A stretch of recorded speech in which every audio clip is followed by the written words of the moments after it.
오늘 말씀을 시작하면서 제가 터키에 2014년도에 한 열흘 정도 아울리치 단기 선교라고 하죠. 거기를 다녀왔던 이야기를 잠깐 하겠습니다. 터키는 한국인들을 매우 좋아하는 나라입니다. 6.25 때 한국을 많이 도와주면서 우리가 너희에게 형제가 되어 주겠다라고 했던 나라예요. 굉장히 터키는 한국인을 굉장히 좋아해요. 가보신 분은 혹시 계실지 모르겠지만 아시겠지만 가면 한국인이라고 하면은 정말 좋아해요. 그러니까 그냥 한국에서 그냥 이렇게 길 가다가 외국인 봤을 때 신기하면서 이렇게 막 말 걸고 싶고 이 정도 수준이 아니에요. 혹시라도 터키에 가서, 그러니까 터키에서 터키 사람들에게 한국인이 말을 걸면 엄청나게 친절하게 얘기해주고, 심지어 저희 팀원들이 이게 사진을 찍잖아요. 그러면 저기 멀리서 막 뛰어와서 자기도 찍고 싶다고, 한국인이랑 사진을 찍고 싶다고 와서 막 이렇게 사진도 같이 찍고 그럽니다. 그 정도로 터키는 우리나라를 좋아해요. 제가 갔었을 때에는 일단 터키에 가서 돌아다니면서 먼저 땅 밟기를 하는 시간을 가졌습니다. 왜냐하면 거기서는 전도를 할 수가 없어요. 무슬림 국가이기 때문에 예수님을 전할 수가 없는 나라예요. 그래서 저희가 도착한 첫날에 기도하는 마음으로 이스탄불의 땅을 계속 돌아다녔습니다. 6시간에서 7시간만 걸었던 것 같아요. 걷기만 했어요. 게다가 또 이제 시차가 우리하고 정반대이기 때문에 많이 움직여서 몸을 피곤하게 만들어야 돼요. 그래야 밤에 잘 수가 있어요. 그래서 저희는 그날 6시간, 7시간을 마냥 걷기만 하고 그냥 중보하는 마음으로 계속 걸었습니다.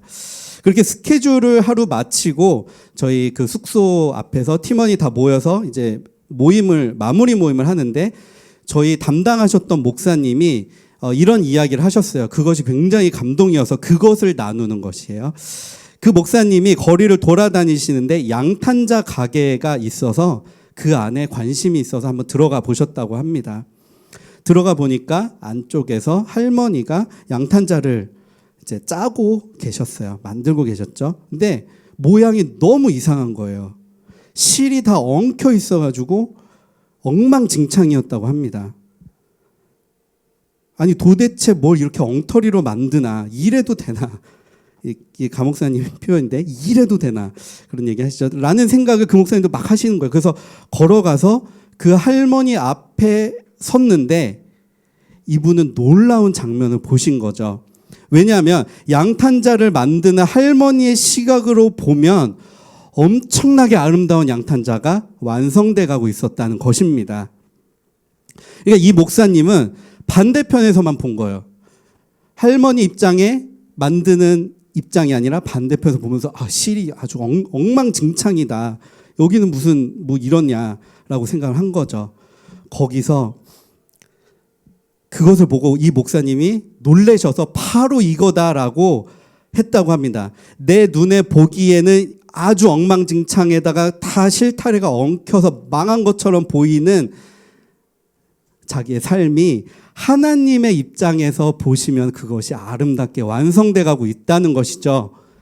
여러분 아멘이시죠? 이것을 믿으셔야 돼요. 하나님이 여러분들 한 명 한 명 다 한 올 한 올 완성해 가고 계십니다. 내가 내 입장에서 보기에는 엉망진창인 것일 뿐이에요. 이는 내 생각이 너희의 생각과 다르며 내 길은 너희의 길과 다름이니라. 여호와의 말씀이니라. 이는 하늘이 땅보다 높음같이 내 길은 너희의 길보다 높으며 내 생각은 너희의 생각보다 높음이니라. 이사야 55장 6절에서 7절 말씀이에요. 여러분 우리 생각을 절대 가지고 하나님 앞에 가시면 안 돼요. 가면 갈수록 나만 힘든 거예요. 그래서 우리 함께 이렇게 고백을 하겠습니다. 하나님은 나를 만들어가고 계십니다. 한 번 더요. 하나님은 나를 만들어가고 계십니다. 네, 여러분들 모두 하나님의 결작품임을 믿으시죠? 네, 아멘. 그래서 우리 인생 가운데 절대로 실망하지도 마시고 상심하지도 마시고 그럴 필요가 우리가 없다는 것을 반드시 아시기를 예수님의 이름으로 축복드립니다. 네, 이제 말씀에 더 이제 집중해서 나아가겠는데요. 이 말씀을 보시면서 우리 한 번 더 읽어볼게요. 시편 1편 3절 한 번 더 읽어보겠습니다. 시작. 그는 시냇가에 심은 나무가 철을 따라 열매를 맺으며 그 잎사귀가 마르지 아니함 같이 그가 하는 모든 일이 다 형통하리로다. 이것을 거부하시는 분이 이곳 가운데 안 계실 줄을 믿습니다. 다 이걸 원하시는 거죠. 네, 다 형통하는 거, 열매를 맺고 정말 우리의 하는 모든 것이 형통하기 위해서는 우리에게 필요한 것인데 그것은 바로 기다림입니다. 근데 그냥 기다리시면 안 되고 공동체 안에서 기다리셔야 돼요. 왜냐하면은 주님이 아까 제가 말씀드린 것처럼 주님이 나를 이렇게 멋지게 만들고 계시는데 살면서 우리 때로는 힘든 일이 우리 인생 가운데 찾아오곤 합니다. 그냥 우리 인생의 어려움이 나 혼자 발생한 일일 수도 있어요. 하지만 대부분의 일들은 적들이 우리한테 찾아오는 것이에요. 그래서 우리의 것을 빼앗고 싶고 망가뜨리고 싶고 다 멸망시키고 싶고 파괴하고 싶은 거예요. 적들의 존재가 있습니다. 사탄 마귀들이 우리를 가만 냅두질 않습니다. 그럴 때마다 이런 공격에 의해서 또 여러 가지 상황에 의해서 우리 삶이 이제 때로 힘들어질 때가 있는데 이때 오늘의 말씀의 포인트로 인해서 우리가 어떻게 맞서야 하는지 이 말씀을 통해 봐야 되는데 이 말씀에서 가장 중요한 포인트가 공동체 안에 있어야 한다는 것이에요. 여러분 공동체는 너무나 중요합니다. 아시죠? 아멘이시죠? 아시니까 우리 교회 다 오신 것으로 제가 알고 있고요. 자, 얼마나 공동체가 중요하냐면 하나님도 공동체를 이루셨어요. 삼위일체를 통해서 공동체로 사역하셨죠. 아담도 혼자 두게 하지 않으셨습니다. 공동체를 형성하셨습니다. 만들어주셨습니다. 성경에 우리의 보는 많은 상황들은 다 공동체 안에서 일어난 상황이에요. 그래서 제일 중요한 것, 제일 가장 중요한 것은 우리도 역시 공동체 안에서 기다려야 한다는 것입니다. 그래서 공동체 그리고 기다림 이 두 개가 오늘 말씀의 핵심 키워드가 될 수가 있습니다.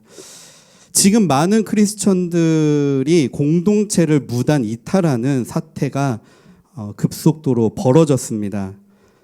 게다가 코로나 시대가 시작됐기 때문에 여기에 엄청난 가속도가 붙었어요. 가뜩이나 교회에 향해서 불만을 가진 사람들, 청년들, 청장년 세대, 사실은 중고등부나 그 다음 세대는 말할 것도 없습니다. 그거는 애초에 사실 무너졌고요. 그 다음에 이 코로나로 인해서 청장년부, 청년 세대가 급속도로 교회를 떠나게 되었죠. 게다가 여기다가 정부의 규제로 인해서 이제는 강제로 온라인 예배를 드리게 되었잖아요. 많은 교회들이. 그렇기 때문에 정말 자연스럽고 아주 빠른 속도로 공동체를 많은 사람들이 이탈하기 시작한 거죠. 거기에 대해서 사실 저도 할 말이 없습니다. 저도 한때 교회를 굉장히 비판했던 사람이었어요. 교회에 소속되는 거를 싫어했던 사람이었어요.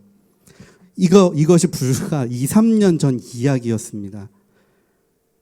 베델 철치를 갔다 오서 한국에서 제가 그렇게 생각을 한 거죠. 그 은혜에 있고 영성 깊고 주님의 임재가 있는 교회를 경험하고 나서 한국에 오자마자 그렇게 생각을 한 것이죠.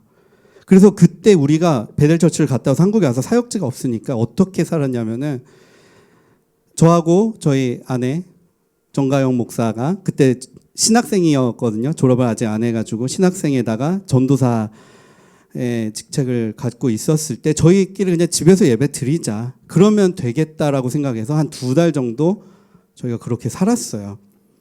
결과는 굉장히 매우 안 좋았습니다. 처음에는 재미는 있었어요. 내가 부르고 싶은 찬양 기타 가지고 거실 가가지고 여보와 부르자. 여보 뭐 부르고 싶어? 부르고. 재미는 있는데 이게 뭐 어떤 측면이 있냐면은 그러니까 예를 들어서 우리 하나님과 꿈꾸는 교회도 처음에 가정교회로 시작하셨잖아요. 집에서 목사님, 사모님, 2 딸과 그렇게 예배를 시작하셨다고 들었는데 그렇게 교회를 개척해서 예배를 그렇게 드리는 거랑 나는 교회 소속이 아니라 그냥 나는 전도사고 내가 설교할 수 있고 내가 할 수 있어서 그냥 집에서 내가 그렇게 예배를 드리려고 하는 거. 나 사역자야 그냥 집에서 해야겠다랑은 완전 다른 것이에요. 가장 다른 점을 말씀드리자면 주님이 보시기에 아주 다릅니다. 사람에게는 여러 가지 정당화시킬 수 있어요. 뭐 초대교회가 그렇게 했다. 뭐 성경에 근거가 있다. 그렇게 해서 예배를 드리시는 분들이 계시죠. 간혹가다. 사실은 네, 이거는 얘기해도 될지 모르겠는데 저의 지인들도 그렇게 예배를 드리시는 분이 사실 있어요. 근데 뭐 그분들만 얘기하는 게 아니라 많은 분들이 지금 약간 유행처럼 그렇게 하고 있습니다. 물론 그들의 뭐 이유는 있죠. 뭐 교회의 부패,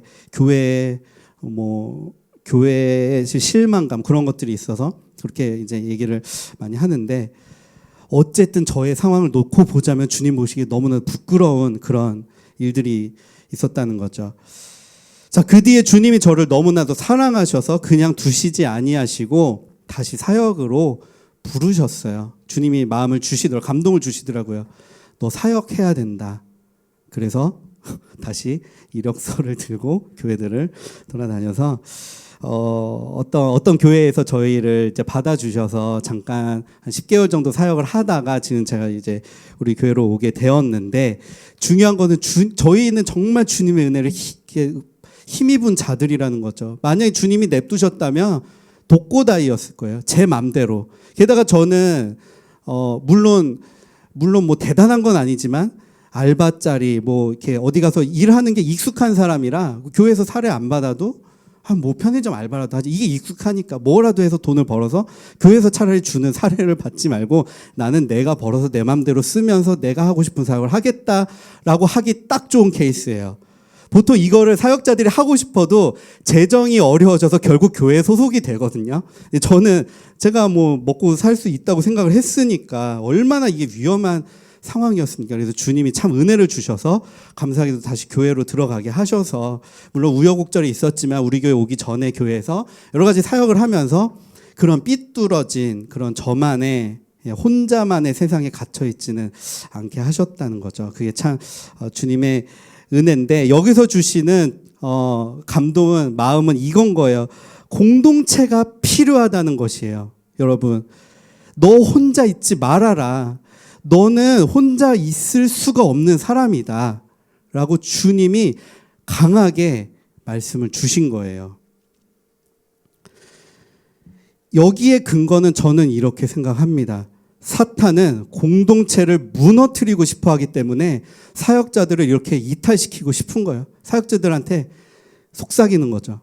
야, 교회의 부패를 봐라. 이 교회에 정말 이게 말이 되냐. 너는 거기에 껴있지 말고 너 나와서 너의 무언가를 해봐. 너의 무대를 펼쳐봐. 사탄이 이렇게 하는 이유는 공동체가 너무나 강력하기 때문인 거예요. 여러분 거기 절대 속으시면 안 돼요. 사탄의 계략은 공동체를 폭파시키고 싶고 와해시키고 싶고 사람 하나를 이렇게 빼돌리고 싶으신 거예요. 빼돌리고 싶으시다고 하면 안 되죠. 빼돌리고 싶은 거예요. 그래서 그 존재의 목적은 빼돌린 다음에 이 사람의 인생을 망가뜨리고 싶은 것이에요. 여러분 잘 아시는 이야기입니다. 양이 양떼를 이탈하면 어떻게 되겠습니까? 바로 늑대의 표적이 되는 거예요.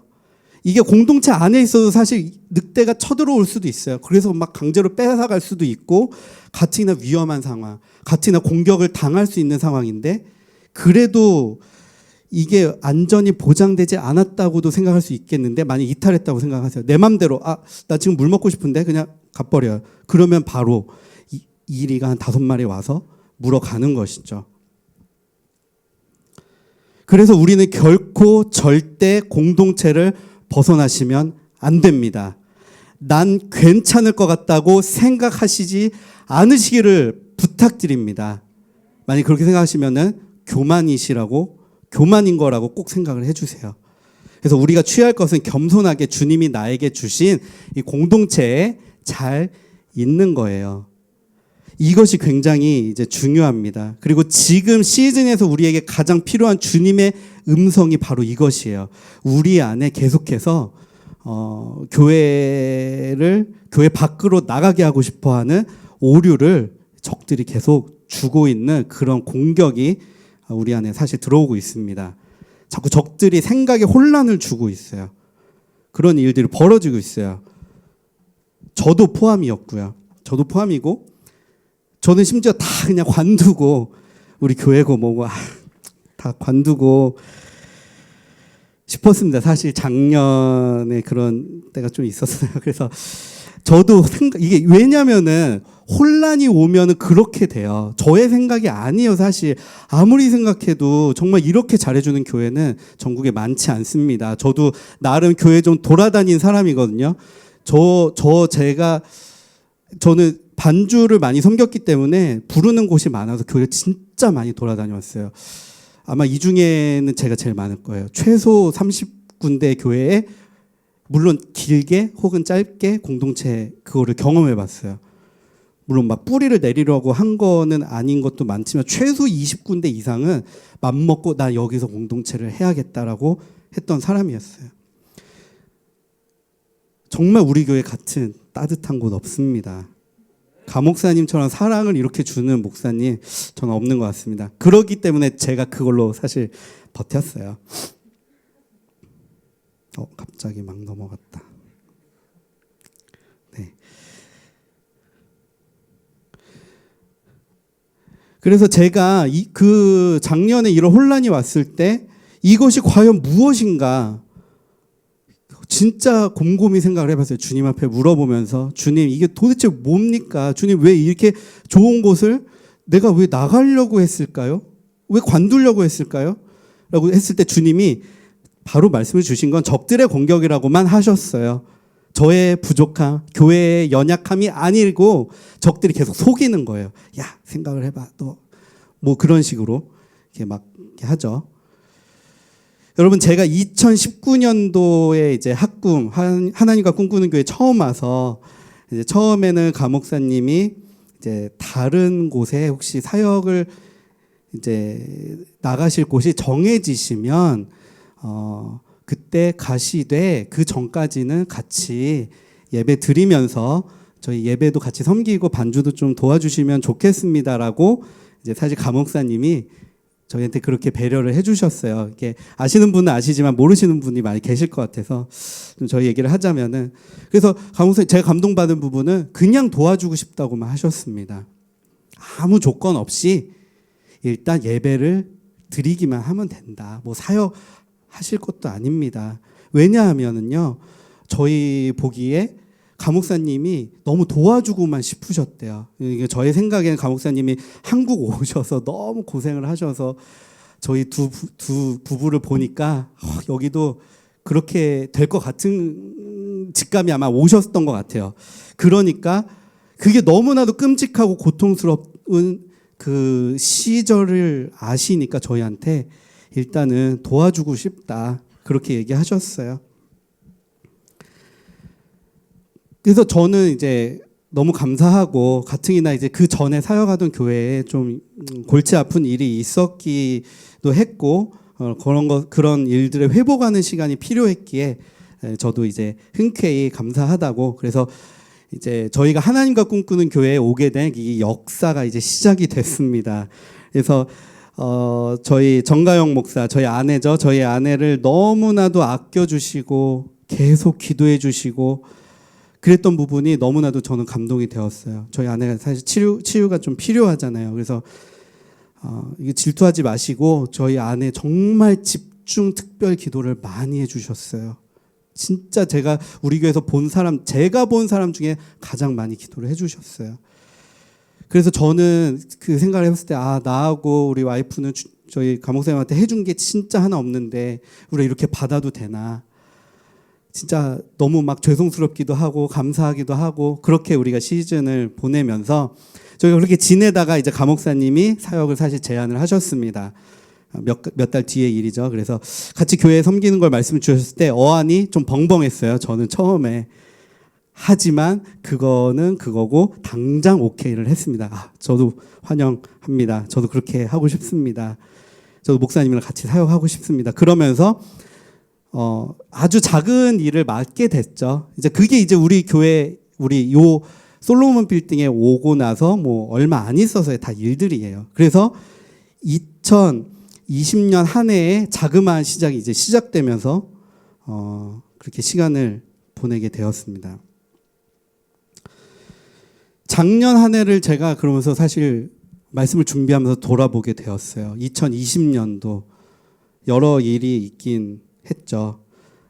네, 저희 천국을 먼저 보낸 저희의 아이도 이의 일도 있고, 여러분들은 잘 모르시지만 또 목사들 목회자들끼리만 좀 아는 몇 가지 일들도 좀 있었는데, 그냥 제 개인적인 생각과 마음으로 이야기하자면 저는 2020년이 너무나도 어려운 해였습니다. 쉽지 않았습니다.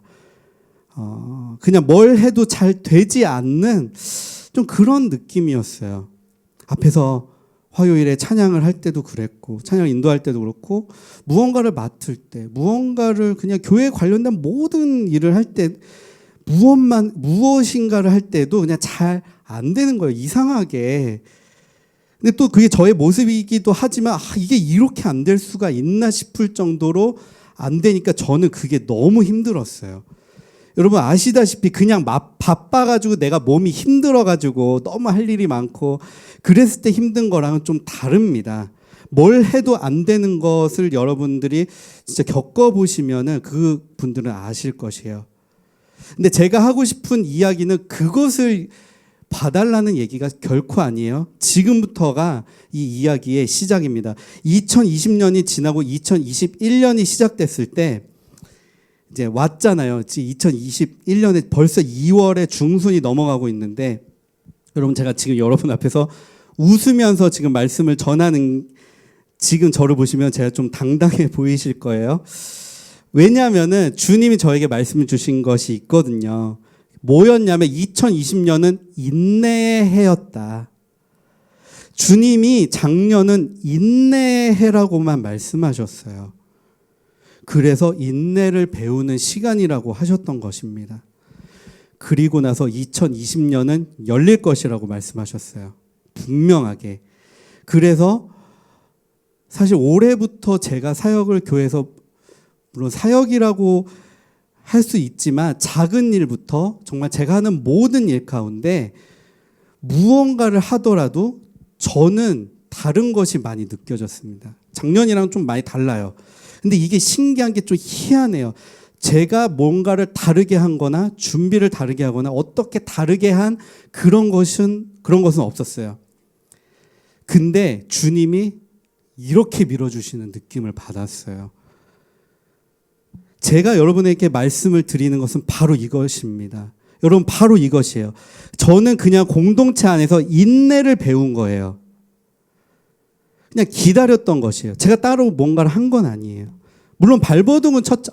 잘 돼야 된다. 잘 돼야 된다. 정말 온갖 별의별 걸 다 수단과 방법을 다 썼습니다. 제가 할 수 있는 모든 것을 썼습니다. 할렐루야.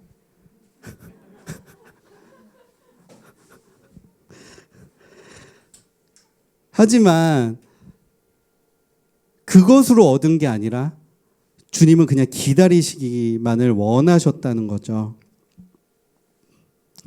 저는 이게 공동체의 능력이라고 믿습니다.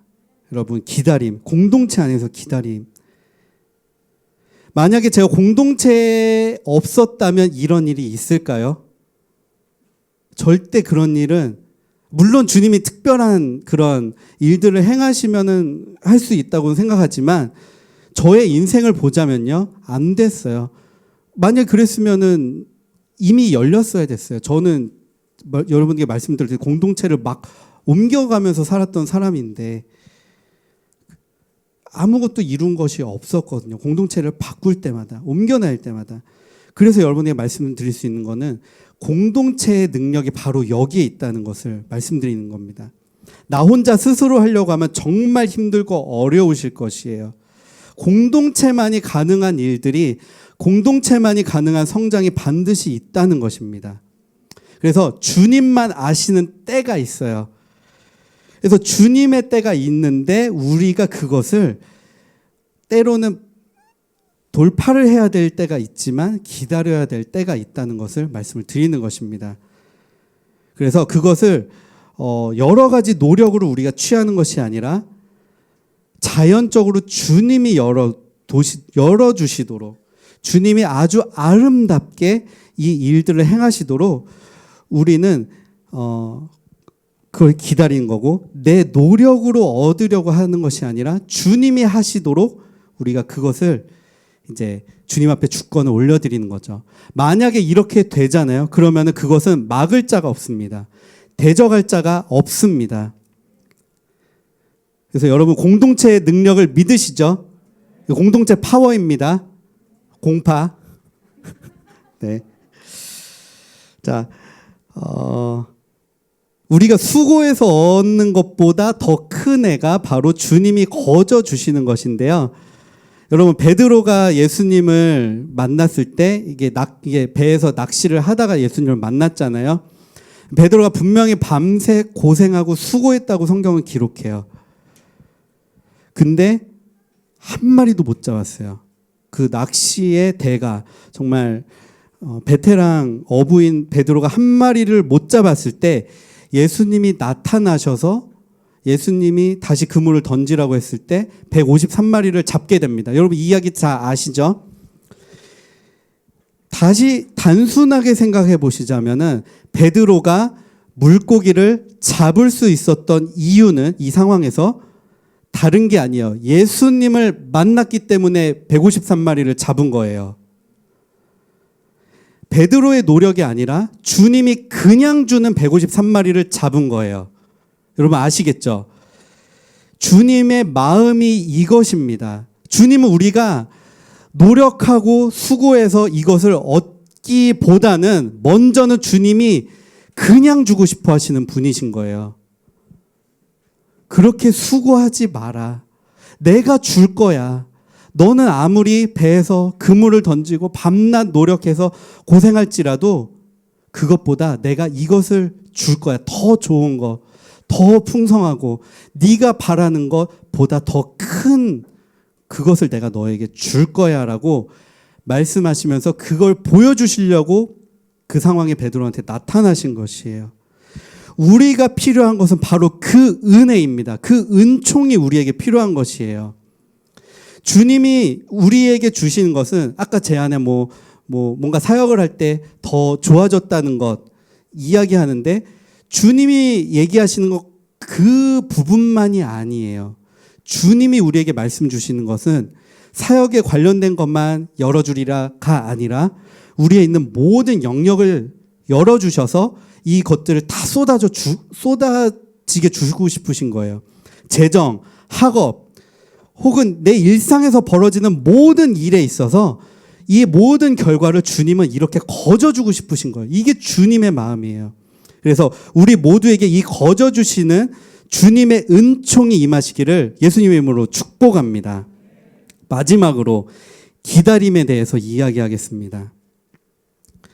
그는 시냇가에 심은 나무가 철을 따라 열매를 맺으며 라고 오늘 본문에 나와 있거든요. 철을 따라 열매를 맺으며, 여기서의 열매, 철을 따라 맺는 이 열매를 여러분 생각해 보셔야 돼요. 열매라는 것은 시간이 필요합니다. 제가 만약에 지금 사과 묘목을 사다가 심었어요. 그러면 그 열매를 내일 먹을 수 있을까요? 못 먹죠. 열매에는 기다림이 필요하기 때문입니다. 그래서 이 말씀에 이렇게 쓰신 거예요. 철을 따라 열매를 맺는다고 분명히 말씀을 하신 거예요. 이 철을 따라 맺는 열매는 내 인생에서 가장 필요한 때에 주님이 열매를 맺으시겠다는 말씀입니다. 여러분 성경의 인물 중에서 기다림 없이 열매를 본 자가 있을까요? 만약에 있더라도 아주 극소수일 거예요.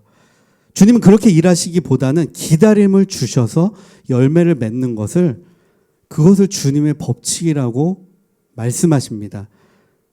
제가 저번에 말씀 전했을 때 그 요셉 시리즈가 한 10몇 편까지 있었다고 했는데 지금 요셉 강의 설교가 30편이 넘었습니다. 지금도 우리는 요셉의 인내를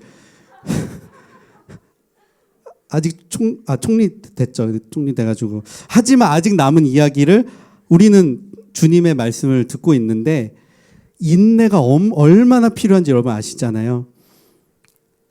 성경의 모든 인물들이, 대부분의 이 모든 인물들이 인내를 정말 기다렸습니다. 그리고 예수님마저도 사역하시기 전에는 30년을 기다리셨어요. 준비하셨어요. 그래서 우리가 이 기다림을 정말 받아 이렇게 그것을 견뎌냈을 때 주님의 타이밍, 가장 기가 막힌 타이밍으로 우리의 이 열매를 드러내시는데, 열매만 드러내시는 게 아니라 우리 자체를 정말 주님이 아주 멋지게 드러내실 것입니다. 우리는 그때를 기다려야 됩니다. 그렇기 때문에 지금 내가 하고 있는 일들, 상황들, 이 모든 것들이 주님이 주신 것인지를 잘 분별하셔야 돼요. 왜냐하면은 내가 잘 준비하고 있는지, 이게 나의 일인지 주님의 일인지 잘 분별하셔야 돼요. 왜 그러냐면은 여러분, 지금 시점에는 우리가 알 수가 없어요. 뭐든지 시간이 지나서 그것의 열매, 그것의 결과를 봐야 내가 잘했었구나. 이게 잘 안 됐구나라고 우리가 생각할 수 있는 거죠. 그렇다면 중요한 것은 지금 우리가 할 수 있는 이 선택이 주님이 주신 선택인지를 분별하셔야 되는 거예요. 그걸 꼭 보셔야 돼요. 주님은 실수가 없으십니다. 그렇죠? 주님은 모든 것을 알고 계십니다. 그렇기 때문에 주님이 지금 이 시즌에 나에게 하라고 말씀 주신 것이 반드시 있을 것입니다. 나를 가장 잘 아시는 주님이시기에. 그렇기 때문에 우리는 제발 우리의 판단을 내려놓아야 돼요. 저도 입에 좀 붙은 말 중 하나인데요. 여러분, 이런 말 혹시 자주 쓰시지 않으신가요? 내 생각에는 이거야. 이런 얘기 많이 하시죠. 이걸 내려놔야 된다는 거예요. 주님 앞에 그냥 다 물어봐야 돼요. 주님 생각에는 뭡니까? 내 생각에는 이겁니다. 이제 주님의 생각이 무엇입니까? 그것을 물어보고 우리는 그것만 하시면 돼요. 자, 제가 요새 존 비비어의 순종이라는 책을 봅니다. 여러분, 소문에 의하면 여러분 중에 그 책 읽으신 분이 되게 많으시다고 들었어요. 우리 염사모님께서 저한테 순종이라는 책 읽어보면 어떻겠냐고 말씀하신 것에 순종을 해서 제가 순종의 책을 한번 펼쳤는데 정말 좋은 책이에요. 여러분 꼭 읽어보세요. 내가 생각했던 순종이랑 굉장히 다른 측면에 더 넓고 더 주님의 그 뜻에 가까운 그 순종을 우리에게 소개합니다. 자, 거기에 여러 가지 내용이 나오지만 저자인 존 비비어가 이런 말을 합니다. 그 사람이 유치원 때에, 정부대 나이 때 그 누나가 암으로 죽었다고 합니다. 아무리 봐도 근데 존 비비어 이 사람이 보기에는 누나가 아프지 않은데 왜 죽었을까라고 생각을 그 당시에 했었다고 해요. 왜냐하면 이 존 비비어가 생각하는 아프다라는 개념은, 그 유치원생 나이에 아프다라는 개념은 그냥 열이 나고 감기 몸살 나가지고 끙끙 앓고 이것이 아프다라고 얘기하는 그건데, 그게 그 증상이 아니었다는, 그런 게 없었다는 거예요. 그냥 누나가 자기 보기에는 그렇지 않고 그냥 아파 보이지가 않는데 왜 병에 걸렸다라고 사람들이 얘기하는지 자기는 이해가 안 됐다고 합니다. 여러분, 이게 우리의 모습이에요. 내 생각, 내가 아는 거, 그게 다인 줄 알고 우리가 사실을 살잖아요. 저 역시도 마찬가지예요. 내가 아는 요만큼이 단 줄 알았고요. 이게 다 맞는 줄 알았고요. 이게 전부였는 줄 알고 착각하면서 살았습니다. 여러분, 그래서 우리는 우리의 이런 정말 우둔한 생각들 다 빨리 내려놓고 주님의 생각으로 다 채우셔야 돼요. 그리고 우리는 그것으로 살아가셔야 돼요. 나의 결정, 내가 하는 이 사고 시스템들, 해결책들이 모두 다 주님의 아이디어, 주님의 생각들로 채워지기를 예수님의 이름으로 축복합니다. 2절의 말씀은 제가 읽을게요. 오직 여호와의 율법을 즐거워하며 그의 율법을 주야로 묵상하는도다. 오직 여호와의 율법을 즐거워하여 그 율법을 주야로 묵상하는도다. 여러분, 구약의 시대에서는 주님과의 소통을 직접 할 수가 없기 때문에 당연히 기록된 말씀을 통해서 주님과 교제를 할 수 있었습니다. 하지만 지금 여러분, 성령의 시대이기 때문에 지금은 예수님이 이 땅에 오셨고 예수님께서 그 이름의 권세를 우리에게 주셨기 때문에 우리는 담대히 하나님 앞에 나갈 수 있는 거잖아요. 그래서 우리가 주님과 교제를 할 수 있잖아요. 그렇기 때문에 여기서 말하는 이 율법을 우리는 주님 앞에 직접 받아야 되는 거예요. 주님의 뜻을 우리가 직접 받을 수 있다는 것입니다. 그래서 지금 잠시 주님의 뜻을, 지금 이 시즌 통하여서 주님 나에게 주시는 뜻, 주님 내가 뭘 하기를 원하시는지 잠깐만 기도를 한번 해보도록 하겠습니다. 함께 한번 좀 잠시 기도해 볼게요. 주님, 이 때에, 이 시즌에 주님 내가 할 일이 무엇입니까? 지금 알려주십시오. 지금 내 마음을 엽니다. 주님 앞에 나아갑니다. 주님, 알려주십시오.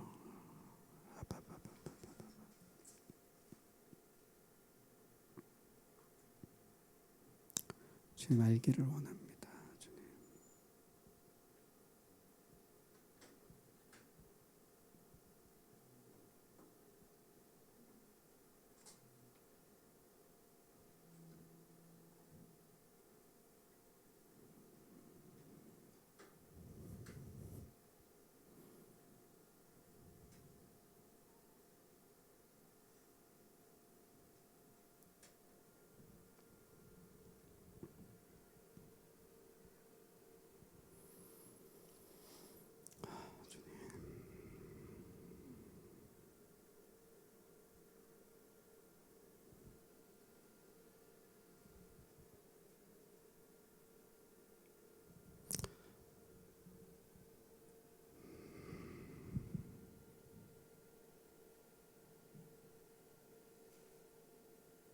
네, 예수님의 이름으로 기도했습니다.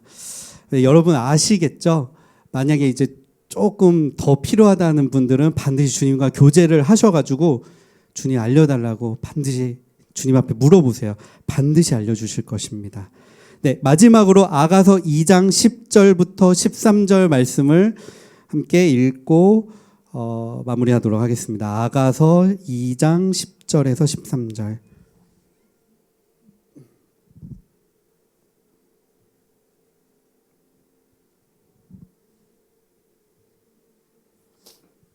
네, 시편 다다다다음에 있는 아가서.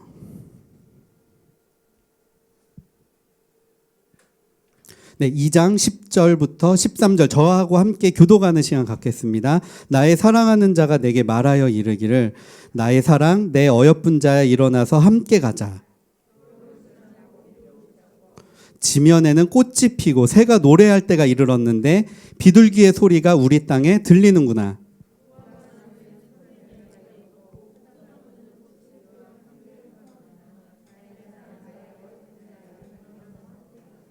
아멘.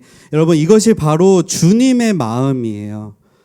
주님은 우리가 어서 열매를 이제 맺어서 주님과 함께 나아가는 것을 주님이 가장 그것을 바라고 고대하고 기다리고 계시다는 거죠. 내가 열매를 맺고 싶은 마음보다 주님이 우리에게 열매를 주시는 것을 주님이 더 그걸 원하고 계십니다. 그 마음이 훨씬 더 큽니다, 여러분. 혹시 내 인생에서 뭔가 괴롭고 힘든 것이 지금 시즌 여러분 가운데 혹시 있으신가요? 그때 여러분은 이것을 집중하세요. 우리 주님은 나의 이 마음보다 더 큰 괴로움을 가지고 나를 보고 계신다. 그리고 주님이 원하시는 것은 다른 것이 아니다. 일어나 나와 함께 가자. 일어나 나와 함께 가자. 겨울도 이제 지났다. 이제 봄이 오고 있다. 너의 인생에 겨울은 이제 지났다. 이제 봄이 오는데 이제 나와 함께 갈 그것을 너는 준비하라. 내가 그것을 원한다. 지금 이렇게 말씀하십니다. 그래서 이 시간 같이 함께 이렇게 기도하도록 하겠습니다. 주님, 내가 주님과 함께 가길 원합니다.